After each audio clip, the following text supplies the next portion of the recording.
Boa tarde, pessoal. Vamos começar mais um projeto Live Art.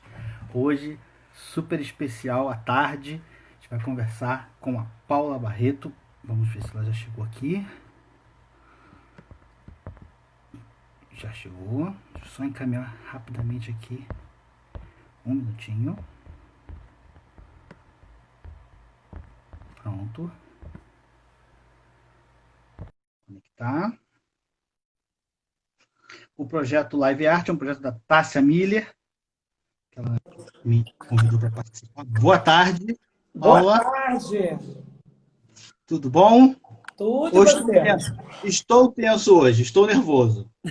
Primeiro, vou explicar Não por tem, quê. não tem, não tem motivo nenhum para isso, imagina. Quero agradecer a sua família por ter feito a minha juventude boa e feliz com o filme Menino do Rio, que é um que eu tenho guardado aqui no meu HD, que é o filme que estou guardando para mostrar para o meu filho quando ele tiver idade para entender. Maravilhoso. Bom, deixa eu explicar para o pessoal. Esse é o projeto Live Art da Tássia Miller. A gente vai conversar hoje com a Paula Barreto. Ela nasceu no Rio de Janeiro, se formou no que é hoje a universidade. Ela entrou numa produtora dos anos 90, na LC Barreto, que ela vai explicar para a gente. E ela tem uma longa caminhada na parte da questão do audiovisual, produção de vídeo. Então, aqui é um papo meio informal para a gente se conhecer, para o nosso público entender áreas um pouco distintas, além da física dura. E eu queria te perguntar o seguinte: quem é você? Eu sempre quis fazer essa pergunta para alguém da área de cinema. Estou brincando. Fala um pouquinho da sua família, da produtora e desse seu. Eu não queria usar a palavra envolvimento, essa sua aproximação da produtora LC Barretos. Obrigado. Então, eu não tenho, a gente sempre diz que o produtor de cinema, né, de audiovisual, o produtor de cinema, de televisão, o produtor, a figura do produtor, não tem ego. No meu caso, não tem mesmo, porque eu sou, né, filha do Luiz Carlos Barreto, Barretão, e da Lucy Barreto. Aí eu sou irmã do Bruno Barreto e do Fábio Barreto, dos diretores, né? Sim. Ambos nomeados ao Oscar de melhor filme estrangeiro. Aí, Só, saindo, só isso. saindo Só. da parte do cinema, indo para o esporte, aí eu sou casada com Cláudio Adão. Aí eu sou mãe do Felipe Adão e da Camila Adão, né? Também conhecidos no futebol e no vôlei. Então, ego, ó, zero. Não tem. Mas, falando um pouco do cinema, da minha trajetória no cinema, não tinha muito como eu não vir para, né, não me agregar, né, não me amalgamar com a família, né, porque era uma pressão muito grande. Apesar de eu ter feito, eu fiz 3 vestibulares. Eu fiz para educação física, porque eu era atleta de saúde ornamentais, então eu era ligada a esporte. Eu fiz já administração de empresas e fiz comunicação. Passei nos 3 e eu escolhi comunicação porque realmente eu gosto, não sofri uma pressão de ninguém. Eu gosto de falar. Na minha formatura da faculdade, a gente teve que produzir um filme de formatura, né? Um curta-metragem. Sim. E quando o papai assistiu, o meu era baseado na música do Chico Buarque, querido Chico, né? Que acabou de fazer aniversário. Era baseada na Construção, na música Construção do Chico. Sim, sim. E aí, quando o papai viu o filme pronto, ele falou: Você é a melhor cineasta da família. Ah, você tem que ser cineasta. Eu falei: De jeito nenhum, não quero ser cineasta. Não quero ter esse poder, né? Que todo cineasta se acha meio Deus, né? O poder da criação, né? Um filme, imagina uma obra. Então, eu não Os queria, físicos, falei, não. os físicos também têm essa característica de se acharem deuses também. É. Acontece. Sim. Os cineastas, os diretores têm muito essa característica. O produtor não. O produtor, apesar do produtor, para quem não sabe, ser, na maioria das vezes, o primeiro a entrar numa obra, num projeto, e o último, ele não sai nunca. Eu não posso dizer nem que é o último a sair, porque ele não sai. Porque os direitos Sim. dessa obra são nossos eternamente. Eu cuido hoje, na LC Barreto, a LC Barreto vai fazer 60 anos, o que é muito raro, internacionalmente falando, e quanto mais nacionalmente falando, acho que não tem nenhuma produtora no Brasil que vai fazer 60 anos. Eu acho que é uma das mais antigas do mundo, né? Com certeza. Porque tirando as distribuidoras americanas, que também produzem, mas são Sim, essencialmente distribuidoras, distribuidor. né? Warner, Paramount, que lá há 30 anos atrás eram oriundas de famílias, não tem. As produtoras, se eu não me engano, não tem nenhuma produtora americana ou europeia que tenha essa idade. Nós devemos ser mesmo. Vou até ver isso para ver se a gente entra no Do Guinness. Guinness, mais um, mais um ponto. Porque realmente é muito difícil, né, você permanecer tanto tempo. Então, Sim. quer dizer, você quando decide fazer um projeto, você ou leu uma história, ou leu um livro, ou viu uma matéria num jornal, ou alguém, um amigo te contou um caso, ou você leu um conto, né? Tem diversas formas.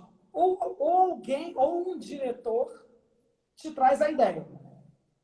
Tá. Mas na maioria das vezes a ideia parte do produtor. Ele que Sim, sim. descobre essa ideia. Aí ele corre atrás de contratar o diretor, o roteirista, toda a equipe, levantar o Isso, financiamento. isso é uma dúvida que eu tinha. Parte do produtor, ou a adaptação de um enredo, ou a aplicação de enredo, ou a invenção, alguma ideia, e a partir daí ele começa a caçar as pessoas para montar a estrutura da produção do filme. Isso. A partir do momento que você tem uma ideia, ou ler sobre algo, ou escuta sobre algo, eu pelo menos, trabalho assim e fui ensinada, aprendi com meus pais, que a partir do momento que surge essa ideia, você tem que se fazer algumas perguntas. Por que fazer esse filme? Para quem fazer esse filme? Está no momento? As pessoas vão querer ver esse filme? Essa é a pergunta mais difícil de responder, porque o tempo cinematográfico é muito diferente do nosso tempo, dos dias, das 24 horas do dia, né? Sim, Tem sim. projetos nossos como Que é Isso, Companheiro? Levou 13 anos entre a ideia e ele vir para a tela. O Flores Raras, o Flores Raras, né? Com a Glória Pires e a Miranda Otto, levou 17 anos. Então, tem filmes que levam um ano e meio, e tem outros que levam 17 anos. Então, essa terceira pergunta de será que o público quer ver esse conteúdo nesse momento? É muito difícil, porque o momento que você tem a ideia, o momento que você produz, É o às vezes momento está muito presente. longe do momento que você vai trazer para a tela, né? Entendi. Sim, de repente você tem toda uma ideia hoje, faz uma pesquisa, tem uma aceitação X, mas lá na frente mudou. Mudou o tema, mudou, não Os está nossos mais últimos, tão em os nossos voga. Por últimos exemplo, 13 anos. hoje, se eu pudesse produzir um filme hoje, pelas razões óbvias de eu ser casada com um negro há 40 anos, ser mãe de 2 negros, eu gostaria muito de produzir um filme voltado, com protagonistas negros, voltados para passar para contribuir em Sim, alguma coisa para acabar com o racismo.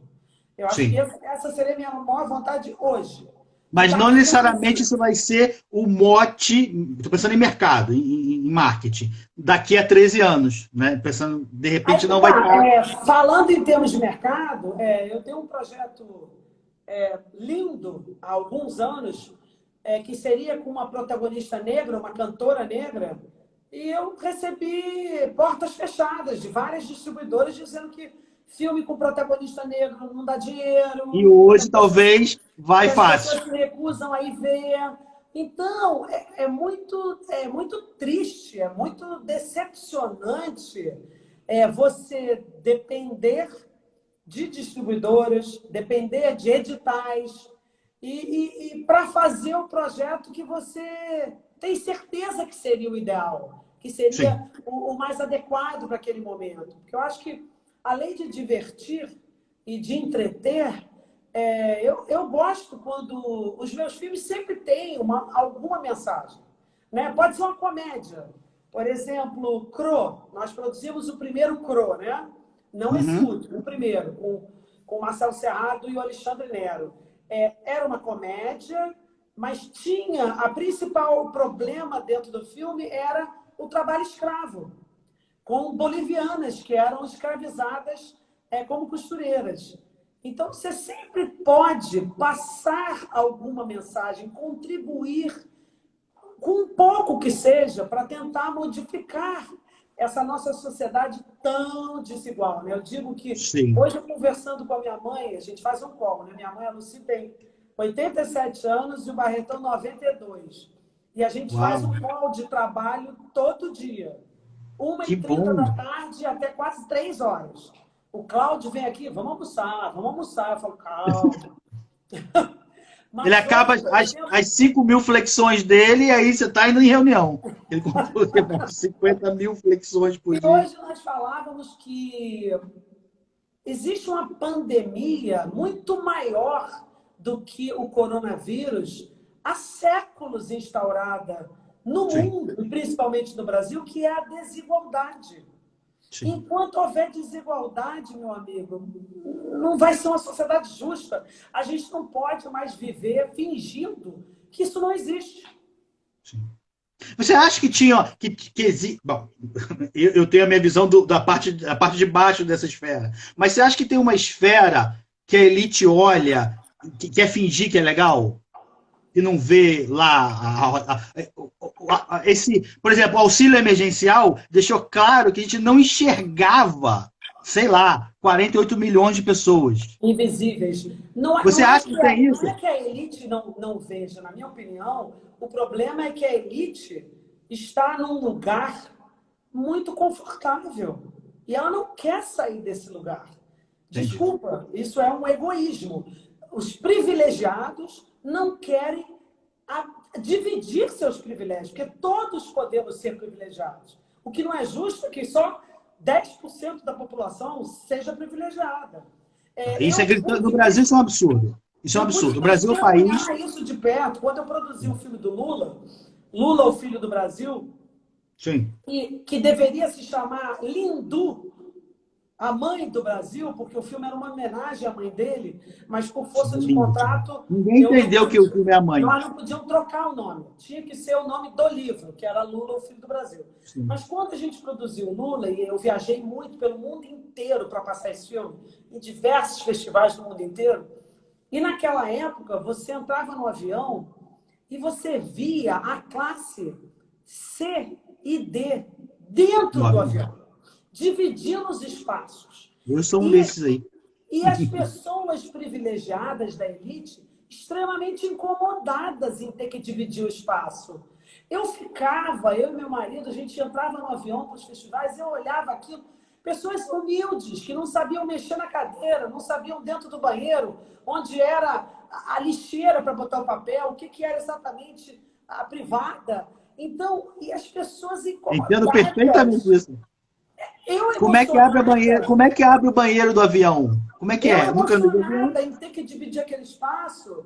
E desculpa, sim, os filhos da puta privilegiados da elite, odiando ter que dividir o avião, o shopping, os restaurantes. Você está entendendo? Então, tô porque eu sou disso. Meu pai era camelô.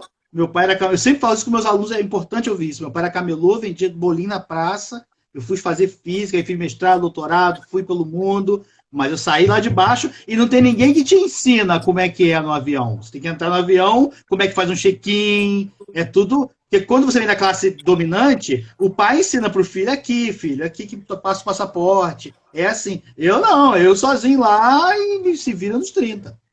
Deixa eu aproveitar que a gente entrou nessa parte bastante dura. Em 2000, estou perdendo o tempo. Em 2019, você disse no Globo, eu achei essa frase linda. A cultura é o espelho no qual a sociedade se enxerga para estimular os seus próprios sonhos. Você disse, está entre aspas. E como é que você faz esse parâmetro disso com o desmonte que a gente está tendo? Por exemplo, eu tive um papo com o Márcio Atsuda e em outras conversas, que está tendo um desmonte da parte cultural, principalmente do audiovisual. Como é que você faz esse paralelo desse momento que a gente viveu, que você está comentando agora, essa ascensão, dessa abertura, por essa, sabe, essa terra arrasada que a gente está, para onde a gente está indo? A gente já está um pouco, não está indo mais. Não, a gente já está 1 ano e meio com a Agência Nacional de Cinema paralisada, sentada em cima de aproximadamente quase R$ 1 bilhão que pertencem à nossa atividade. É bom, sempre que eu participo de uma live, eu tento muito esclarecer isso, porque a população em geral, e isso foi um trabalho muito bem feito na campanha da eleição do Bolsonaro, ele fez esse trabalho nas redes sociais de nos desmoralizar. Ele levou essa fake news para as pessoas, através do WhatsApp, de Facebook, de Instagram, dizendo que todo mundo que faz cultura no Brasil é ladrão, porque Sim. rouba dinheiro da saúde, da educação, da segurança e do que mais for. Quando não é. As pessoas não sabem que, no caso do cinema, por exemplo, esse quase 1 bilhão que está parado na Ancine vem de um imposto chamado Condecine. Quem paga esse imposto? Todos nós da atividade cinematográfica, televisão, rádio, TV a cabo, VOD. Sim. Todo VOD ainda não paga, tem que começar a pagar. Então, todos nós pagamos o Condecine e essa Condecine só pode ser investida na nossa atividade. É um dinheiro carimbado. Ele não pode ir para nenhuma outra atividade. Então, nós não temos nada de ladrões. A gente paga um imposto que volta para a nossa atividade. Voltaria, né? Está lá parado e não está voltando. E milhares de empresas estão falindo porque não tem dinheiro para sobreviver. Então, é um desmonte proposital. Ele anunciou na campanha dele que iria fazer isso, que ia acabar com a mamata de todo mundo da cultura. O discurso dele era esse, e ele está fazendo exatamente o que ele falou. Agora, cabe a nós nos mobilizarmos, e estamos nos mobilizando hoje. Finalmente, o comitê gestor se reuniu hoje, finalmente, para fazer voltar a andar o FSA. Então, eu acho que é uma ignorância do governante ter a cultura como inimigo, querer fazer uso da cultura para passar a sua ideologia. Isso é um absurdo. Mas... Posso fazer um parêntese? Eu acho que, além de absurdo, é uma ignorância, porque não lê nenhum livro de história, né? É só você olhar todos os caras que tentaram fazer isso, a cultura vira automaticamente um instrumento de reação. É um imbecil o cara que faz isso. Bom, não, e ao mesmo tempo, se você for minimamente inteligente, ele que gosta tanto dos Estados Unidos, o grande ídolo é o Trump, se ele se ele estudar minimamente, em 1 hora que ele estude, ele vai perceber aonde que o cinema americano levou os Estados Unidos. Sim, levou o American Dream ao mundo inteiro. Quer dizer, hoje, o mundo inteiro consome produtos e marcas americanas. Por quê? Porque está lá, através do cinema. Você entra no espaço do cinema, que é aquele lugar negro, escuro, com uma suspensão de realidade, né? Você fica ali 1 palmo acima do chão quando você está ali, porque você não tem como na sua casa um cachorro latindo, a empregada chamando, o filho berrando. Não, você está ali totalmente concentrado para ver aquele conteúdo. Então, qualquer mensagem que venha subliminarmente através desse conteúdo, ela um dia se aflora. Aí você vai e compra um Apple, um Mac, aí você compra uma cueca Calvin Klein, tudo. Eu acho mais do que isso. O estilo de viver, a forma de governo, a relação com as pessoas. A gente não tem um outro padrão de cinema no seu americano, né? Que filme passou na Globo francês? Ou sei lá, o espanhol. Agora que o Netflix começou a trazer um pouco desse mundo que estava mais forte. Antes disso, era Hollywood, não tinha outro negócio. Era muito difícil um filme entrar no Brasil não sendo americano, ou com carimbo americano. Ele poderia ser um filme fora, mas com carimbo americano. Então, eu acredito que esse soft power que os Estados Unidos usando Hollywood como um caminho para isso, nem isso ele sabe usar, de tão incompetente que esse cidadão é, que eu não pronuncio o nome desse indivíduo, mas que ele não representa nada nesse país, nada. Então, mas voltando, então você acha que a gente estava falando do dinheiro que está parado. Seria, como a incompetência lá reina, né? Mas vamos imaginar que a gente pudesse fazer uma proposta para esse indivíduo.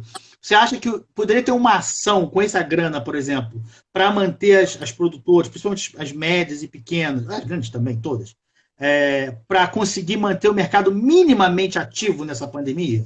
Esse é o objetivo. Uma das pautas hoje da reunião do Comitê Gestor foi criar uma linha em parceria com o BNDES, FSA, que o FSA é gerido pelo BRDE, um banco lá do Sul. Então, criar uma linha especial com a co-criação da Firjan, então Firjan, BRDE e BNDES. Hoje foi aprovada a criação dessa linha, então eu acho que muito em breve vai estar sendo lançada uma linha especial para os agentes da cultura. Isso é importantíssimo porque durante a pandemia nós não estamos podendo produzir, né? Está tudo proibido. Então não tem realmente como produzir, a não ser programas que estão sendo até lançados. Foi lançado um com a Ingrid no Multishow, no GNT. Tem um com Marcela Diné, quer dizer, são programas de esquetes cômicos que a pessoa pode fazer dentro da sua casa, né? Sim, e sim. através da internet, conversando com outras pessoas. Mas ficção é muito difícil, né? Você fazer um filme, colocar os atores no Zoom e filmar através do Zoom é complicado. Mas eu acho que faltou de novo no nosso, né, em nossa coisa que está lá. Por exemplo, a gente tinha 3 meses de vantagem para a pandemia. Uma coisa que a gente estava conversando ontem num grupo do trabalho é que, no caso da manicure, é possível você fazer um escudo de plástico onde a pessoa coloca só o abraço. Quer dizer, fazer estudos para que pudesse ativar minimamente. Então, de repente, não dá para fazer uma super ficção, mas como não tem nada, de repente montar um cenário isolado onde a gente conseguisse fazer contracenar parecendo que estava, mas com isolamento de, sei lá, acrílico, plástico. É uma conversa que a gente estava tendo sobre isso, como a gente ia falar hoje, eu falei, mas não tem, o problema é que não tem nem essa ação, sabe? Vamos pensar, não tem nem isso, é tipo, cara... a gente não se preparou realmente. Desculpa a palavra, mas é essa. É possível, você tem razão. É possível, mas tudo no cinema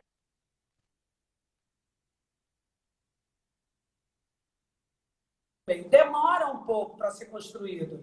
Então, por exemplo, seria o caso de se fazer um brainstorm com roteiristas e escrever um projeto que possa ser filmado com blue screen, né? Que seja uma história de 1, 2 personagens, no máximo 4, dentro de um ambiente que você possa botar um blue screen e aplicar com efeitos especiais a paisagem externa, né? Aonde estariam. Mas não é uma coisa que você possa fazer como a manicure. Rapidamente solucionar essa questão. Não, eu só dei como exemplo. Sim, leva tempo. Leva tempo para você escrever um roteiro. Um roteiro bom não fica pronto em menos de 6 meses. Impossível. Um roteiro de qualidade.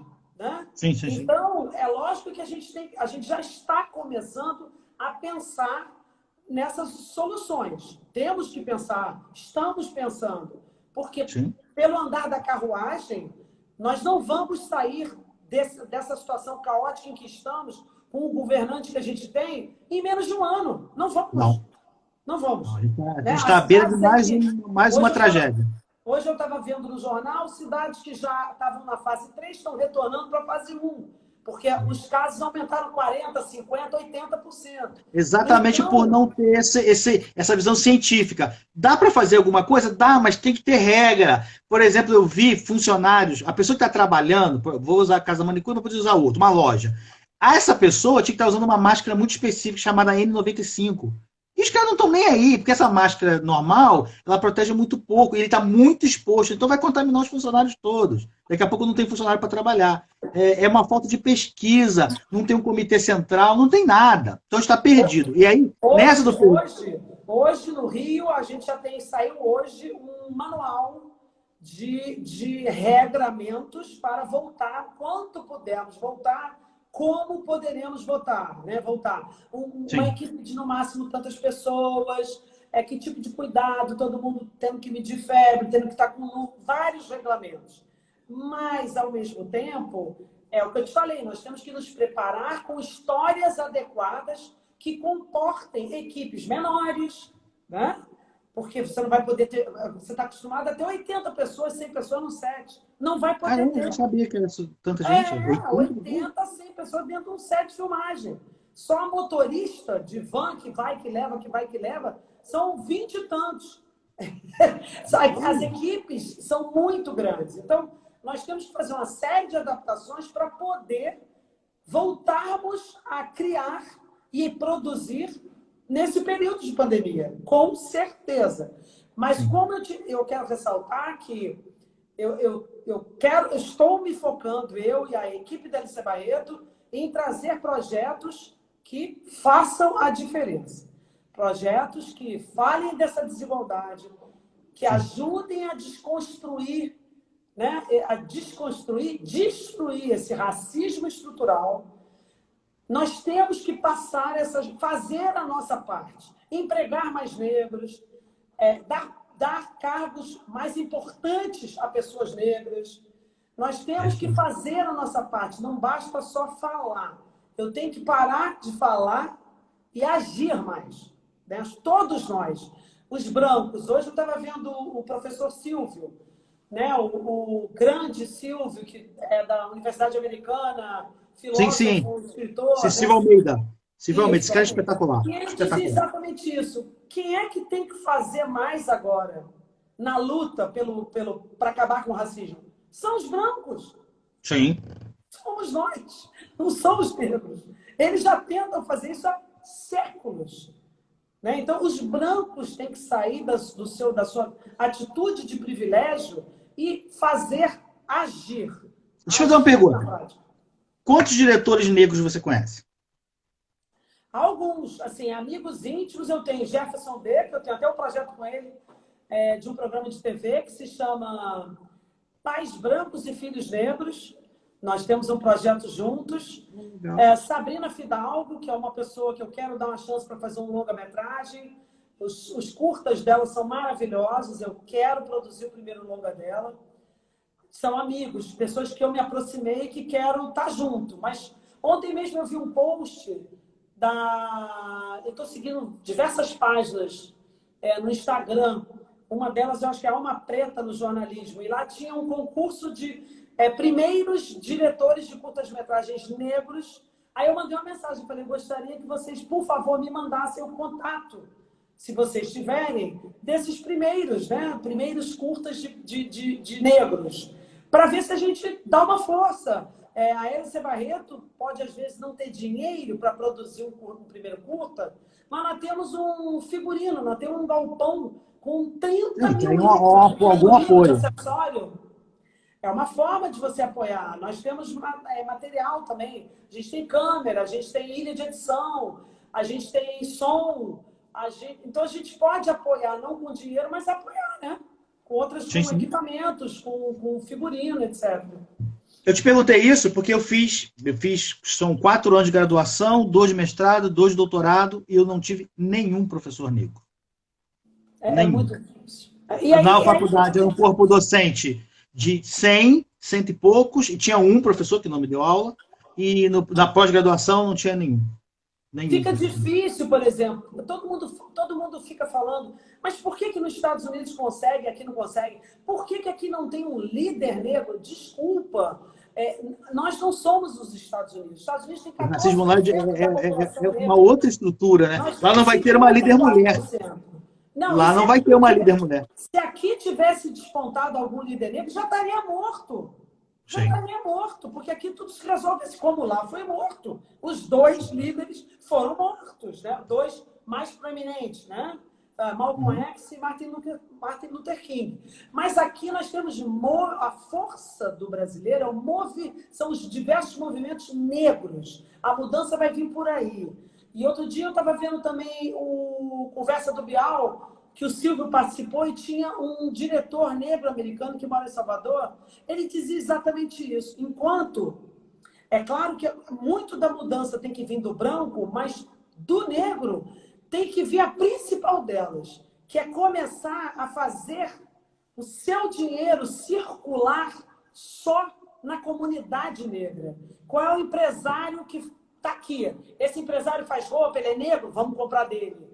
Foi o que a sociedade americana fez. Tem uma classe média negra com bastante poder e grana nos Estados Unidos. Exatamente. Porque eles fizeram isso.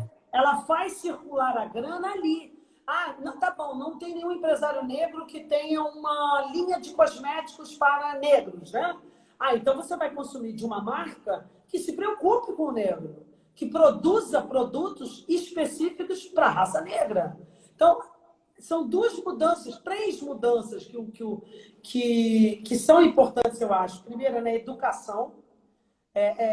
Através da educação, você resgatar a cultura negra, assim como você ensina Aristóteles, os gregos, os pensadores, ensina, não acaba, não faz de conta que não existiu, porque existiu. Sim. Pensadores, matemáticos, cultura, arte, tem que estar na escola, isso tem que estar lá. Vocês têm uma história linda. A gente do Brasil tem uma história linda de uma negra que a primeira mulher a se tornar engenheira foi uma negra. Essa história é fantástica. Eu perdi o nome, tem anotado em algum lugar aqui. Não, eu não sabia até outro dia que nós tivemos uma Angela Davis brasileira, Lélia Gonzalez, eu não conhecia. E ela, por um acaso, é tia do Jaime de Almeida, ex-treinador do Flamengo de futebol. Caramba! E eu não conhecia, nem ele conhecia, a tia dele. E ele não tinha esse conhecimento da importância que ela representou para os movimentos negros brasileiros. Então, são os três passos: a educação, é a comunidade negra fazer com que a rotatividade do dinheiro fique na comunidade negra e nós, brancos, saímos do nosso lugar de privilégio e agirmos. Pararmos de falar e agirmos. Teve uma coisa que aconteceu que me incomodou. Meu filho é Miguel, meu filho se chama Miguel. E aquele caso que teve em Pernambuco, do Miguel que caiu do prédio, né, que foi uma coisa absurda. Mas o que me chamou muita atenção, que foi na terça-feira que aconteceu o acidente. Que, em certo modo, foi um descaso, mas não foi proposital. A Bruneca está dizendo que ela foi a Enedina Marques, primeira engenheira em 1945. Isso, obrigado, querida. É isso mesmo, é incrível. Essa história merecia um filme, é incrível. Bom, eu acho muitas coisas mereciam um filme. Mas conta, aí, beleza, caiu a criança e tava a história do americano, né, que foi morto pela polícia. Aí a Globo botou um painel negro com todos os negros falando do caso americano e nenhum citou o brasileiro. Na terça-feira, nem na quarta-feira. Na quinta-feira, depois que o Twitter fez um movimento muito grande de expor quem era a família, qual era o nome das pessoas, por que não estavam falando, que eles têm uma sociedade com Bradesco, por aí vai. Aí apareceu na Globo. Quer dizer, os próprios negros, por conta de contratos que têm, eles também precisam sair um pouco daquela região de conforto e ser mais agressivos, assim, falar mais. No G1, isso foi particularmente na Globo. A Record até bateu bem. Mas na Globo tem, por conta de estar o Bradesco envolvido, ter sócio do Bradesco, da família, me parece que ficou um pouco... Aí depois de muito brigar que conseguiram. Pra você ter ideia, na terça-feira a justiça deu uma liminar proibindo que falasse o nome das pessoas. Se fosse o contrário, né? Se fosse a mãe do negro, que o menino era um negro, se fosse a mãe, que era empregada doméstica, tava o jornal, o nome completo, onde mora, tia, foto, a cara do menino, tava tudo. Então eu concordo com você que a gente tem um racismo em relação à cor, óbvio que tem, isso eu posso falar isso. Agora, eu acho que o pior do que o racismo com a cor é esse racismo de casta. A gente tem uma estrutura de casta. Você é legal... Social. Enquanto você está debaixo do meu pé. Se você querer subir isso aí, quer disputar o avião comigo, aí já não é legal mais, não. Mesmo sendo você branquinho, mas você é pobre, eu não quero. Como quando eu... 40 anos que eu sou casada com o Cláudio. Quando eu me casei com o Cláudio, eu senti muito, né? Eu posso escrever um livro para contar as inúmeras situações que eu passei de racismo. Mas eu sempre falei isso. Amigos brancos, não. Eu não sou pais de amigas minhas.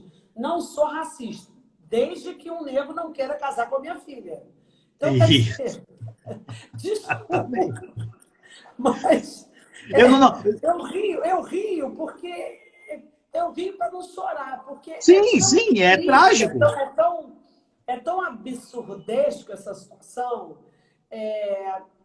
que é como a gente estava dizendo aqui há pouco, pior ainda do que o racismo é a desigualdade. A desigualdade é anterior ainda ao racismo, né, no mundo, né, por causa dos que têm e dos que não têm. You have not. É mais pelo que você tem e do que você não tem. E é claro que por causa do racismo, quem não tem são os negros.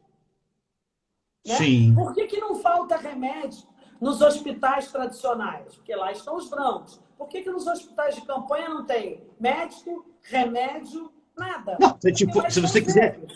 Como a gente tem uma linha aqui, uma linha nossa que é a Covid, né? Qual foi o hospital de campanha que ficou pronto primeiro? Você sabe qual foi? O No do Rio de Janeiro? Leblon. O do Leblon. E é para atender quem? Para atender os caras que estão lá. Isso é um absurdo. Né? E o lá de São Gonçalo ficou, sei lá como tá. E o de Nova Iguaçu também, tá jogado as traças. Assim. Então é muito nítido isso na nossa sociedade. Em Né? todas as áreas, é o que você falou. Você conhece um dentista negro? Eu não conheço. Você conhece Não. um psicólogo negro? Não conheço. Aqui, não estou falando dos extremamente conhecidos que estão nas TVs. Estou dizendo no seu dia a dia, para você procurar privilegiar, né, um negro como pediatra do seu neto, um negro como dermatologista, eu privilegio. Doutora Kathleen, essa é conhecidíssima. Né? Mas são poucos. Um advogado negro. Né? E você tem que procurar dar oportunidade a essas pessoas, né? Hoje o Silvio estava foi hoje ou ontem, no Sport TV? Foi ontem à noite. E ele não deu números, mas eu tenho números. Se você for analisar quantos técnicos negros tem hoje no futebol brasileiro, na Série A, o Roger. Na Série B, nenhum. E se você for indo para cargos administrativos, meu Deus. Não, quando eu conversei com o Cláudio, assim, a gente não entrou, eu estava meio cheio de dedo assim, em relação a esse tema, mas os próprios jogadores houve um clareamento. Se você olhar, a arquibancada teve um clareamento. O futebol se tornou um esporte de elite. O Silvio falou isso ontem, ele falou, a gente fala de racismo, isso tem que ser exigido dos próprios jogadores. Todos os episódios que ocorreram no mundo inteiro de racismo, taca banana, grita, Sim. o jogador que sofreu ficou sozinho. Por que os companheiros dele não pegaram ele, deram-se as mãos e saíram juntos? Quer dizer, sim, ele saiu sozinho, acho que foi o Ombotê, ele saiu sozinho. Ele deixou... Sozinho! O que acontece com os outros que não deram as mãos e saíram? Vai parar o jogo agora. A gente isso é inconcebível. Né? E, de certo modo, você respondeu uma pergunta que eu ia fazer, que é a questão de, na produção do filme, a escolha de atores negros ser vetada. Isso acontece, assim, é explícito. Não rola porque... Então, eu te falei isso sobre o projeto que eu tinha e que não tive condição até hoje de produzir, mas eu não desisti. Não desisti. Eu vou achar uma distribuidora ou uma plataforma para fazer esse projeto. Mas o racismo estrutural está aí. Você lê um roteiro, se você não se policiar, você como produtor, o diretor, a diretora de casting, você fica sempre no imaginário só com atores brancos. Por que os atores negros têm que ter um papel específico para interpretar? Por quê? Foi a construção da novela, né? Da Globo. Família branca, empregada negra. Bandidos negros e mocinhos. Por exemplo, mas agora, por exemplo, a esperança... Por exemplo, a minha neta, a Flora, ela tem 3 anos. Ela tem aonde ela se espelhar. Ela olha Um Amor de Mãe e ela vê a Thaís Araújo interpretando uma puta com advogada. Sim, né? Ela olha para ela vê a Jéssica sendo uma professora. Aí ela vê a Maju apresentando o jornal. Então, graças a Deus, a minha filha Camila, que tem 36 anos, não teve isso. Não existia. Só existiam negros interpretando empregados, escravos. Sim. Mas hoje, graças a Deus, a Flora pode olhar e se enxergar. Ela olha e fala, olha... Ver representatividade, cacheado, né? Cabelo cacheado igual ao meu, vovó. Então, sim, isso se chama representatividade. Isso é muito importante. Na época que a minha filha era pequena, Camila, não tinha boneca preta. E o Tá tudo curioso, letra branca. a gente tem tanta vontade de copiar os Estados Unidos, lá tem uma. Isso eu já tinha conhecimento antes. Eles têm uma cota na qual tem que ter um X atores negros em papéis principais. Tem essa regra, tem que estar em papel principal. Por isso que, em geral, o filme, o presidente da República é negro, porque tem que ter. Deixa eu só mandar um abraço para a presidente do meu fã-clube de só uma pessoa, que é ela própria, a Daniele Colasso, que está ela aqui. Abraço, Dani. Ela está mandando mensagem. Teve muitos comentários em relação a isso, ao fato de não ter representatividade. Mas é isso. É o país que a gente tem que tentar reconstruir. E aí é uma pergunta difícil de responder, imagino. Você acha que o cinema é o caminho para isso? Totalmente. Totalmente. Os Sendo que ele conteúdos sofre esse próprio audiovisuais. boicote? Os Esse que é o ponto. conteúdos audiovisuais, seja cinema, seja vídeo para internet, para o YouTube, seja novela, tem uma obrigação com esse compromisso. Tem que estar junto com esse compromisso. Senão a gente não vai conseguir mudar. Não vai. A mudança vem da ação. Então, enquanto os produtores, todos os produtores de conteúdo, não se abraçarem a essa obrigação de mudança, nada vai mudar. Você tem que se policiar para não cometer esses racismos estruturais. Quando começar uma produção, que nem, por exemplo, no Ela Disse, Ele Disse, eu priorizei, conversei com a diretora, que era uma mulher, falei, eu quero ter mulheres protagonistas nas principais funções do set. Nós só não conseguimos diretora de fotografia porque estava ocupada. E não são muitos. Mas nós conseguimos. Então, da mesma forma que eu me preocupei em dar protagonismo para a mulher, e aí tinham negras, brancas, não importa, tem que também se preocupar com os negros. Papéis negros importantes para começar a minimamente fazer a nossa parte. Concordo? Histórias negras, contar histórias negras. Nós temos heróis negros, milhares no Brasil. Como você mesma disse, essa primeira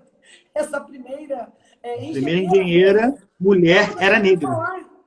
A Lélia Gonzalez, nunca tinha ouvido falar. Né? A Djamila, que faz um papel sensacional, que está aí o livro dela e do Silvio, são os mais vendidos, não encontra. Você só encontra agora na internet. Ou seja, isso demonstra que está havendo uma movimentação da sociedade para se educar. E eu acho que tem que ter estratégia nisso. Para reparar. Reparar, é o que a palavra está aí, reparação. Reparar. Sim. São anos que nós todos viemos cometendo erros constantes. Então, nós temos que pedir perdão e reparar, e mudarmos, irmos para a ação e ajudar a reparar essas perdas, tudo isso que os negros sofrem há milênios. Eu acho que tem que ter estratégia nisso, porque nesse momento, por questão desse nosso espelhamento com os americanos, o Silvio de Almeida, eu conheço ele há muito tempo, ele publicou muito na Boitempo, ele está sempre deu curso pela Boitempo, que é um canal muito comunista, ligado ao pessoal da esquerda bem dura, e esse cara não existia para a mídia. Ele só apareceu em Roda Viva e está dando esse monte de live, aparecendo no lugar, porque aconteceu lá nos Estados Unidos isso. Se não tivesse acontecido isso, esse cara ia continuar na marginalidade, no sentido de estar abaixo do mainstream. Não queria usar essa palavra, mas é que veio na cabeça agora. Da grande mídia. Porque senão ele continuaria debaixo do tapete. Então, a gente tem que ter uma certa estratégia de, nesse momento, puxar esses caras e agora. Mostra para o mundo que eles estão aí. Porque quando passar essa onda... E não só para falar de racismo. Foi o que a Maju, naquele dia histórico, né? Que estava a Flávia, a Maju, a Aline, né? Eram 5 negras mais o Heraldo. No final, quando ela foi se despedir, ela falou, olha, eu estou muito agradecida a tudo que está acontecendo, mas eu só quero dizer que não me chamem só para falar de racismo. Eu entendo de política, de economia, de moda. Somos todas aqui jornalistas competentes. Cada uma na sua especialidade. Umas sabem falar mais de economia, outras mais de política, outras mais de moda. Mas sabemos falar sobre e opinar sobre diversos assuntos. Então, por favor, não me chamem mais só para falar de racismo. E funcionou. Imediatamente, a Globo colocou na bancada do Globo News fixas a Flávia e aquela mais velha de Brasília, esqueci o nome dela, que é muito boa. Não lembro muito bem. Eu sei que a Flávia, ela estava na geladeira um tempo. Ela saiu, ela fazia o Estúdio I e ela estava na geladeira. E aí ela voltou. Porque, então, esse tem que tomar muito cuidado, que isso, na minha opinião, quem sou eu? Nunca tive nenhuma conversa com nenhum diretor da Globo, mas me parece que isso é um momento estratégico que eles estão usando para marketing. E a gente tem que usar esse momento para virar o jogo. Então, porque pode ter um deslumbre, de agora é nós, estamos aqui. Não quando pode, passar a onda, o trator vem de novo. Não pode ficar se queixando. Eles estão usando para marketing? Ok. Deram essa oportunidade, vamos lá e dar uma virada. Por exemplo, entrou aqui agora na live o Kiko Pissolato, que é um grande ator, que é nosso parceiro, a LC Barreto, junto com a MS, a gente tem uma escola de atores em Campinas, que é através dessa ferramenta que a gente pode também dar oportunidade a atores negros. A gente começou agora essa escola, se Deus quiser, com a pandemia teve que praticamente parar, o Kiko continua dando aulas por internet, né? Mas não é ao vivo ali a cores. Mas a gente pode, sim, daqui a um tempo, estar dando bolsas de estudo para comunidades carentes, para formar mais atores negros, né? Que não são a maioria, ao contrário, são minoria. Né? Se você for ver proporcionalmente, a quantidade de atores brancos que existe, a quantidade de atores negros, inversamente ao número da população negra brasileira, que é maioria, é minoria. Como ator. Sim. E a carcerária corresponde, é o contrário. Se você fizer, é inversamente proporcional à carcerária, se der conta. Eu estava assistindo a live do Bruno. O Bruno, eu esqueci o sobrenome dele. Ele era da mídia Ninja, agora ele está com um canal chamado Fluxo. Esse rapaz é filho do cinegrafista do canal 100. E ele estava falando na live comigo. Ele estava falando na live que tá se perdendo as questões dos filmes, dos negativos do canal 100, tá tudo se estragando. E você está envolvido com alguma coisa em relação à recuperação e à preservação da memória nossa cinematográfica? Então, no Brasil não existe nenhuma iniciativa para preservação da memória. Inclusive a lei do cargo, ela privilegia conteúdos para cumprir a lei. São 3 horas semanais em horário nobre, que as cabos têm que ter de conteúdo brasileiro. E para cumprir essa cota, o conteúdo tem que ter menos de 7 anos. Ou seja, conteúdo mais velho do que 7 anos não cumpre a cota, cumpre metade da cota. Ou seja, e não tem nenhum edital, nada, nenhum apoio, nenhum edital para a preservação da nossa história, do nosso acervo filme. Hoje a Cinemateca está fechada, os funcionários da Cinemateca de São Paulo sem receber salário há 6 meses, já estava mal antes da pandemia, com a pandemia pior ainda ficou. É uma situação assim de falta... É o governo, é o perfil do nosso governo, que não está nem aí para a cultura, muito menos para a memória da nossa cultura. Como você pode não preservar a memória cultural, a memória física, os filmes? É a história do Brasil que você conta através disso. São filmes que ganharam prêmios, que levaram o Brasil para tudo quanto é festival no mundo. Hoje o Brasil é respeitado como uma potência cinematográfica de valor devido ao quê? A filmes que foram produzidos há 50 anos atrás, ao cinema novo, a filmes que concorreram ao Oscar há mais de 20 anos. Isso é memória. Você não pode simplesmente jogar para debaixo do tapete a memória. Nenhum tipo de memória. Eu não falo aqui só... Eu não estou defendendo só a memória cinematográfica. Eu estou defendendo aqui a memória como um todo. Museus abandonados. É uma falta de estratégia. E nem isso a gente copia deles, né? Aí só copia o que é ruim, porque isso eles fazem muito bem. Eles têm um instituto federal para guardar o conteúdo que representa a cultura americana. né? Eles contam a história dele pelo cinema. E eu tenho um amigo meu, o Júlio Verne, que a gente é metido a tudo, né? O físico tem essa mania de se meter a tudo. Então eu estava querendo, vamos contar a história do Brasil com filmes. Aí começamos, Tropa de Elite, Cidade D, blá blá blá, bibibi. Chegou um ponto que ficou faltando alguns filmes. Quer dizer, se a gente tivesse feito o nosso trabalho direitinho, enquanto nação, a gente ia ter lá o filme, sei lá, da Coluna Prestes, que não tem, um bom filme da Guerra do Paraguai, que não tem. Bom, eu acho que não tem, eu nunca vi. Então, agora eu tô com medo agora de falar algumas coisas. Então, essa falta de tem a ver com não criar uma identidade. Eu acho que isso está entranhado. Agora vai falar o militante Anderson aqui. Eu acho que isso está entranhado numa elite que não quer criar uma identidade nacional. Porque se criar uma identidade nacional, esse país dispara e vira uma máquina. É estratégia política, isso é óbvio, óbvio, óbvio. Que bom que alguém concorda comigo. Fiquei feliz agora, porque eu acho que é. Com certeza, com certeza.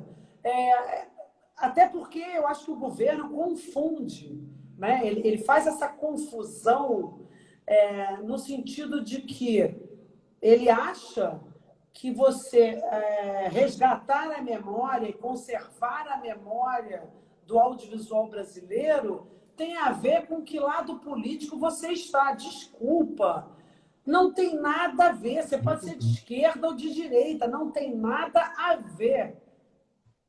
Cultura, porque não tem identidade. A identidade brasileira, ela deveria independer da cultura, da ideologia. Então, eu sou brasileiro e de esquerda. Eu sou brasileiro, é isso que o americano faz. Sou americano democrata ou sou americano republicano, mas eu sou americano antes de qualquer coisa. E a gente não copia essa parte. Mas é exatamente isso. Você é brasileiro antes de tudo. Então, a memória é de todos os brasileiros. Não é só do brasileiro de direita ou só do brasileiro de esquerda. Ele confunde. Essa preservação hoje não é tão... Bom, vou falar mentira, meu Deus do céu. Essa preservação não deve ser muito difícil. Dá para botar esse digital e botar no HD? Ou não? Exatamente. Antigamente a preservação era muito cara. Muito caro. Hoje em dia a tecnologia evoluiu tanto que a preservação hoje é muito mais barata, muito mais acessível.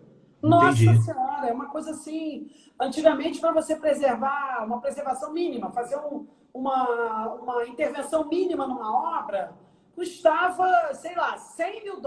Hoje em dia, com $10 mil, você faz uma intervenção mínima e preserva a obra. Entendi. O nome do rapaz é Bruno Tortura, só para poder deixar não errar. Bom, a gente já está meio que indo para o final, mas ainda temos 9 minutinhos. Dentro desse cenário todo, né, a gente tem um cenário preconceituoso, um cenário de não identidade da nossa cultura audiovisual. A gente tem um governo que está aí, que eu não chamo de governo, esse negócio que está aí, essa coisa. E aí? O que a gente faz? Olha, eu tenho uma amiga minha, né, a Vânia Catani, né, da Bananeira Filmes. 20 anos tem a Bananeira, ela está passando por uma fase muito difícil, está assim, desesperada, né, achando que vai ter que fechar a empresa. E hoje mesmo, ela e a Renata Almeida Magalhães conversando pelo Facebook, a Renata lembrou a ela, falou, Vânia, o cinema dos últimos 20 anos, que são exatamente a idade da Bananeira, são os melhores anos do cinema. Então, nós aqui que somos mais velhos, né, que ela, já passamos por tantas. O cinema tem um histórico, né, de sobe a montanha, quando está lá em cima vem alguém, empurra com o pé e você rola tudo para baixo. Então, nós já passamos por tantas, nós já passamos pela ditadura, nós já passamos pelo Collor de Mello, que acabou com a... Nós já passamos por tudo. Então, não é esse ser que está aí na presidência que vai fazer com que a gente desista. Nós não vamos desistir, não. Nós estamos aqui para lutar. E é nas horas da adversidade, nos piores momentos, é que você tem que crescer. Você tem que procurar outras alternativas. Nesse momento não vai rolar assim? Então vai rolar assado. Nós temos que nos entender. Se nos entendemos na ditadura, por que não vamos nos entender agora? Né? O Mário Frias acabou de ser nomeado para secretário de Cultura. é um ex-ator, é um ator, é uma pessoa que pelo menos minimamente tem respeito pela área dele. Então vamos lá, vamos conversar, vamos nos entender, vamos tentar, né? Sim. Nós não Eu podemos vou acompanhar o seu desistir. otimismo. Internamente eu não tenho esse otimismo, mas eu vou acompanhar ele. Tem que tentar, né? Porque Não pode. Você tem que procurar outra saída. Já esse tipo de conteúdo agora não vai ser produzido. Fazer o quê? Né? Isso é totalmente anticonstitucional, né? Mas é assim, vamos produzir o que dá para produzir, tentando não nos distanciarmos dos nossos princípios. sim. O Juca Kifuri fala uma frase que é: a gente tem que fazer uma frente ampla até doer. Ela tem que ser tão grande até doer. Quando doer, te para a frente ampla. Que é isso, é meio que sobreviver na tragédia, mas que é bom. É uma visão que eu acho que todo mundo tem que ter, apesar de achar que isso tem que ter alguns limites de enfrentamento um pouco mais forte. Eu não sou tão. Eu penso Não, que. sem dúvida, mas na estratégia faz parte você ter uma consciência de até onde você consegue ir. Não adianta Sim. você querer dar murro em ponta de faca. Né? Você tem que ter estrategicamente. Meu pai, né? Meu pai é um exemplo de como sobreviver a qualquer tipo de governo. Ele ia para Brasília, ele sentava com o Boberi, ele ia para Brasília, sentava com o Geisel, ele sentava com o Sarney, com o Lula, com o Temer. Você tem que saber negociar. Você tem que saber negociar com as pessoas que estão no poder. Ele fala: o meu partido qual é? PCB, Partido do Cinema Brasileiro. A minha Que luta lindo! é pelo cinema brasileiro e por ela eu vou até onde eu tiver que ir. Deixa eu fazer uma pergunta. No catálogo que eu estava estudando aqui para preparar hoje, eu não achei, mas de repente você sabe quem se não foi vocês, alguém que produziu. Um filme chamado Oceano Atlantis. Esse filme foi com o Nuno Leal Maia. Eu procuro Como é esse que é o filme nome? Oceanes Atlantis. É uma loucura que o Rio de Janeiro alagou e só sobrou ele, que é o Nuno Leal Maia. Ele mergulha para conseguir. Eu vi esse filme uma vez e eu não consigo achar esse filme de jeito nenhum. Eu no carro falei, pô, vai estar no carro. Vi o Menino do Rio, é na mesma época. Falei, pô, vai estar lá. Não tá. Fiquei Já bravo. já a Bruneca vai dizer. Já já ela bota no É. Google e vai dizer. Bom, querida, obrigado. Eu gostaria de falar um pouco de tudo que a gente estava conversando aqui, mais uma hora de cada ponto desse que a gente tocou. Muito. É a mesma sensação que eu tive quando conversei com o Cláudio. É muito gratificante ver pessoas que estão, por exemplo, né, que tem seus contratos, que têm suas empresas, se expor de forma tão radical e tão clara. Eu acho que falta tanto isso. Né? Eu estou aqui, eu trabalho na iniciativa privada, ao falar algumas coisas eu vou contra a minha própria área, e acho que a gente tem que fazer, óbvio, guardando as devidas escalas, a gente tem que fazer isso, a gente tem que se posicionar. Uma frase que eu tenho cunhado com os meus amigos é: a gente tem que, nos espaços que temos, a gente tem que se posicionar e temos que lutar para aumentar esses espaços. Seja, tudo bem. É a pandemia que fez você fazer isso. Tudo bem, ok, foi. E agora a gente vai encabeçar isso e cada vez mais conversar esses papos, esses nossos problemas que são tão graves e tão desanimadores às vezes, mas aí vem uma frase dessa: tem que lutar, tem que. Então, essa troca é muito bacana. Obrigado. Eu deixo você. Nós temos aqui na live o Robson, que é um grande trilheiro negro, maravilhoso, pouco conhecido no Brasil. Trilheiro? Negro é um trilheiro, ele é músico, um grande músico. Não, tá. O trilheiro é o cara que faz. Não, porque trilheiro para mim já tá no mato lá andando com. Eu sou físico, tem que lembrar essa parte. Assim, é outro exemplo de negro pouco conhecido no Brasil, ele é mais conhecido na Espanha, na Europa. Fez a trilha da nossa série que a gente produziu para a HBO sobre o negro no futebol brasileiro. Então, é como você diz, nós temos que procurar dar mais espaço para esses negros. Enquanto eles não tiverem a oportunidade de ocupar esses espaços, nós não vamos sair dessa nossa posição de privilégio. Não vamos. Sim, sim. Bom, pessoal, forte abraço para todos vocês. Agora eu descobri que tem que falar no final, eu sempre esqueço. Tem que, como é que é? Siga no Instagram, aperta lá o não sei o que, curte. Pela falta, temos 30 segundos. Foi um prazer. Obrigado por ter me deixado tão à vontade de conversar com você. Eu estava nervoso, fiquei tenso, mas foi tudo ótimo. Obrigado. E queria ter outro papo contigo, mas uma parte mais de cinema, assim, que é um negócio que eu gosto muito. Vamos ver se a gente consegue marcar. Abração. Obrigado, Tássia, pela oportunidade de conversar com essas pessoas tão legais que eu tenho conversado e aprendido tanto e poder trazer isso para os meus alunos.